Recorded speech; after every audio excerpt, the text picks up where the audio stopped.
श्री स्वामी समर्थ. नमस्कार मंडळी. होळीच्या रात्री गुपचूप करा हा नारळाचा उपाय. क्षणामध्येच तुमचे दुःख आणि दारिद्र्य दूर होईल. पंचांगानुसार यावर्षी फाल्गुन महिन्याची पौर्णिमा ही 13 मार्च 2025 रोजी सकाळी 10:25 सुरू होत आहे आणि 14 मार्च 2025 रोजी दुपारी 12:23 संपत आहे. तर उदय तिथीनुसार 13 मार्चला होलिका दहन साजरे होणार आहे. 13 मार्च रोजी रात्री 11:26 पासून ते 12:30 पर्यंत होलिका दहनाचा शुभमुहूर्त असणार आहे. होळी म्हणजे रंगांचा सण. होळी या सणाला हिंदू धर्मात अनन्यसाधारण असे महत्त्व आहे.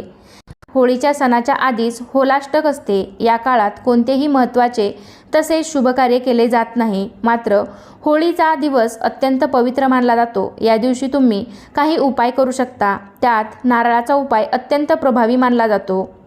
फाल्गुन महिन्यात येणारी पौर्णिमा ही होळी पौर्णिमा म्हणून ओळखली जाते. होळीच्या दिवशी काही उपाय देखील केले जातात. अशाच एका उपायाविषयी आपण आजच्या व्हिडिओमध्ये जाणून घेणार आहोत. तुम्ही आर्थिक अडचणीत असाल आणि घरात पैसा टिकत नसेल तर होळीच्या दिवशी केल्या जाणाऱ्या या उपायाविषयी धर्मशास्त्रात माहिती देण्यात आलेली आहे.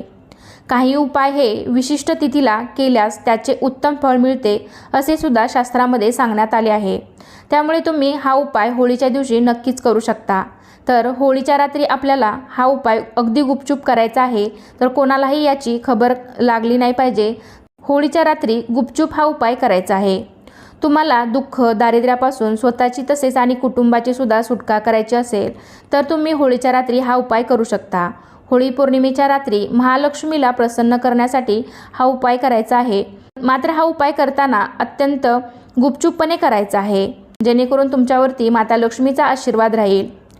तर तुम्हाला हा उपाय करण्यासाठी 1 रुपयाचं नाणं आणि 1 नारळ लागणार आहे. होळीच्या दिवशी होलिका दहन झाल्यानंतर तुम्हाला हा उपाय करायचा आहे. त्यासाठी 1 रुपयाचं नाणं आणि 1 नारळ तुम्हाला लागणार आहे. हा उपाय तुम्हाला तुमच्या घराजवळ पेटणाऱ्या होळीजवळ करायचा आहे. तर तुम्ही जे नारळ घेतलेलं आहे तर त्या नारळाची शेंडी ही आपल्याला ठेवायची आहे. त्या नारळाची शेंडी काढायची नाही. होळीच्या रात्री उपाय करताना 1 रुपयाचे नाणे घ्यायचे आहे. ते नाणे स्वच्छ पाण्याने धुवून घ्यायचं आहे. तसेच 1 नारळ घ्यायचा आहे तर त्याची शेंडीही काढायची नाही. घराजवळ होलिका दहन झाल्यानंतर हा उपाय करायचा आहे.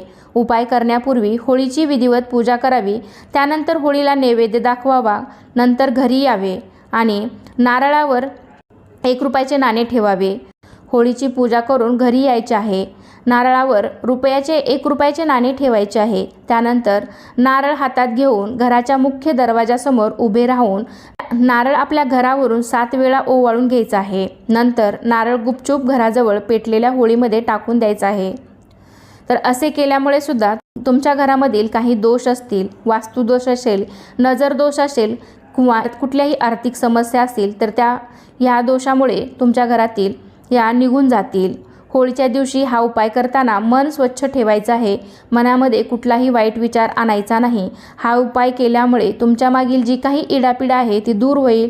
तुमचे दुःख दारिद्र्य हे क्षणामध्ये होळीमध्ये जळून राख होईल. तर त्यामुळे तुम्ही हा उपाय या दिवशी नक्कीच करू शकता. अगदी छोटासा उपाय आहे आणि आपल्याकडे या वस्तूसुद्धा सहज उपलब्ध होणाऱ्या आहेत. त्यामुळे तुम्ही या दिवशी होळी दहनाच्या दिवशी हा उपाय अगदी गुपचूपपणे करायचा आहे. तर कसा वाटला तुम्हाला आजचा व्हिडिओ नक्कीच मला कमेंटद्वारे सांगा. आणि असे छान छान माहितीपूर्ण व्हिडिओ पाहण्यासाठी आजच आपल्या चॅनलला सुद्धा सबस्क्राईब करा. चला तर मग पुन्हा भेटूया अशाच एका छानशानी माहितीपूर्ण व्हिडिओमध्ये. तोपर्यंत धन्यवाद. श्री स्वामी समर्थ.